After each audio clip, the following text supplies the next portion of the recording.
Voilà, donc nous sommes le 31 mars. Je m'appelle Eric, je suis de Strasbourg. Ça fait 25 ans que j'habite à Hong Kong ici. Et Hong Kong, c'est donc une ancienne colonie britannique, mais c'est une ville de 7 millions d'habitants.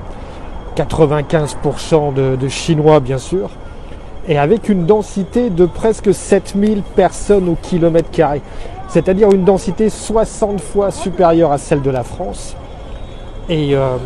Et aujourd'hui, après 3 mois d'épidémie, on doit compter environ 600 cas et seulement 4 décès liés au coronavirus. La grosse différence par rapport aux chiffres auxquels on assiste aujourd'hui, et c'est dramatique en Europe, aux États-Unis, c'est que ici, comme vous le voyez, 100% des personnes portent le masque. Tout le monde porte le masque dans la rue. Il n'y a pas de confinement, seules les écoles sont fermées.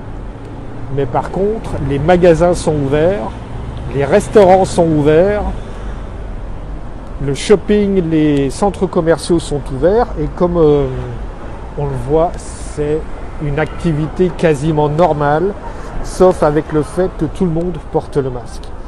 Si on compare par rapport à New York, qui a aussi 8 millions d'habitants et qui compte aujourd'hui jusqu'à 500 morts par jour, c'est dramatique. Le port du masque ici fait toute la différence. Parce qu'on voit que sans obligation légale, sans avoir forcément de contrôle policier à tous les coins de rue, c'est machinalement que les gens sortent de chez eux, sortent du bureau, vont faire leurs courses ou sortent tout simplement avec le masque en permanence. L'Alsace, qui n'a qu'à 1 800 000 habitants, soit une population de 220 habitants au kilomètre carré, ce qui encore une fois est quasiment 40 fois inférieur à la densité que l'on a ici.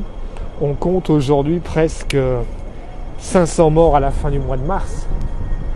Ici, on est à 4 décès en 3 mois. Cette différence de chiffres est vraiment impressionnante, surtout pour moi qui vis à Hong Kong, qui suis alsacien d'origine et de cœur, et de voir à quel point en Alsace, la situation est compliquée, la situation est tendue, la situation est difficile.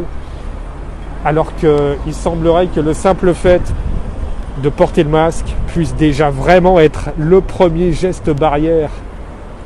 Au niveau collectif, ça fait toute la différence.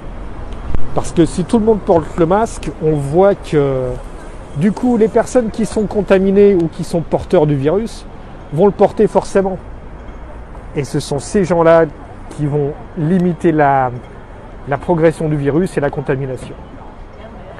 Voilà, je vous laisse encore quelques images, tout simplement je suis en bas de mon bureau, au coin de la rue, c'est un petit quartier tout à fait normal, qui n'a rien d'exceptionnel. Mais encore une fois, c'est pour vous montrer que quel que soit l'âge moyen des personnes, même ce petit livreur qui est venu avec ses 3 cartons, et tout le monde porte le masque. Voilà, j'espère pouvoir vous donner de meilleures nouvelles encore dans les jours à venir, mais respectez ce geste barrière, il est indispensable. C'est le port du masque. Bonne continuation à tous, portez-vous bien et à très bientôt.